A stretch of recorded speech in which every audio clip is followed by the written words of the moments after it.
Another day, another mini vlog. So ito guys, late na upload na to. Dahil sobrang dami naming videos together na hindi ko pa na-upload hanggang ngayon. Dahil sobrang dami naming videos together, may nakita akong video na naglalaro kami ng pool shark. Dito nga pala sa video guys, ay tinuturuan niya ako paano mag-pool shark or tinatawag nilang billiards. Wala kasi talaga akong alam sa laro na to. So ayan, habang iinihintay namin yung aming order na alak, ay naglaro kami ng pool shark. Siyempre may bayad po yung pool shark. Ang bayad po niyan ay 500 per hour, o diba ang mahal? So habang wala pa yung aming in-order na drinks, ayan, tinuruan niya ako maglaro kasi nag-start na yung time namin.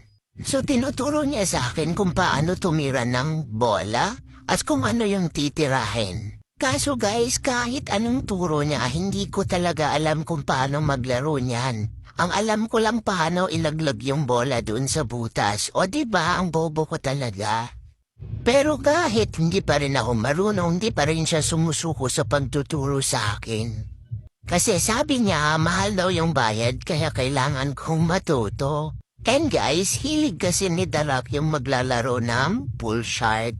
So since sa US, puro lang siya trabaho doon, kaya dito niya ginugol yung time niya sa paglalaro ng pool shark or billiards.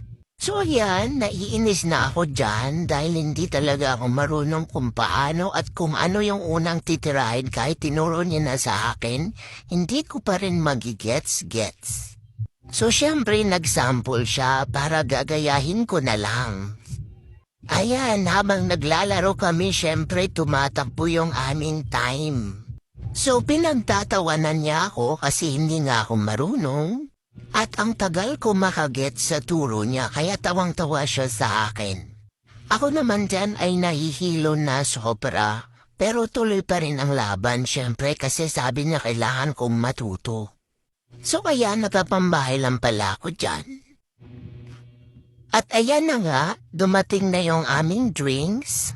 Norder pala namin ay 2 piña colada.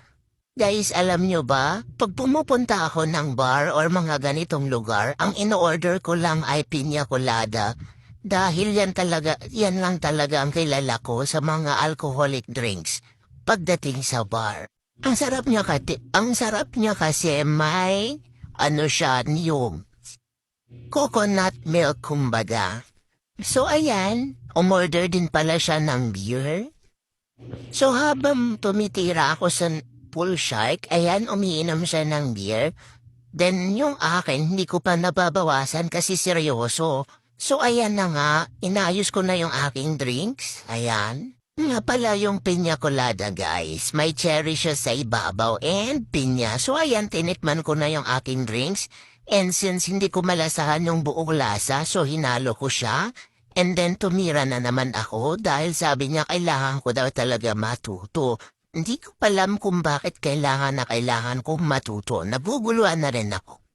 Gusto talaga ni Darak na matuto ako maglaro ng pool shark.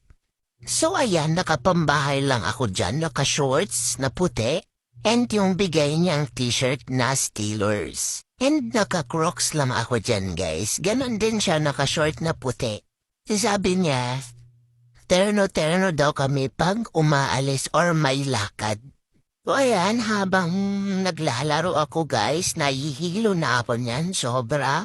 Dahil yuko ako ng yuko at natuduling na ako sa collar ng mga bola. So ayan, unti-unti na akong nagsasabi sa kanya na nahihilo na ako. And then sabi niya tapusin lang natin yung drinks. And pagkatapos daw ng drinks namin, pwede na kaming umuwi at magpahinga. Buong araw kasi guys, naglalakad-lakad lang kami sa labas. Wala naman kaming ginawa or binili. Nag-ikot-ikot lang kami dahil gusto niyang i-discover ang buong Makati. O ayan, dyan sa video na yan, pagod na talaga ako and sabi ko sa kanya last na talaga to, kailangan na nating umuwi. Sabi niya, yes boss, uuwi na tayo pagka marunong ka na. O diba, akala ko makakauwi na ako, hindi pa pala, kailangan ko pa palang matuto. bago kami makauwi. So ayan, buti na lang masarap yung aking iniinom, yung aking piña colada na in-order, dahil yung sa kanya ay hindi pa binigay dahil uubusin niya daw muna yung beer. So ayan guys, paulit-ulit kami, paulit-ulit niya akong tinuturuan, pero tira lang ako ng tira sa bola pero wala akong naintindihan sa ginagawa ko. O diba ang bobo talaga ni Tisay?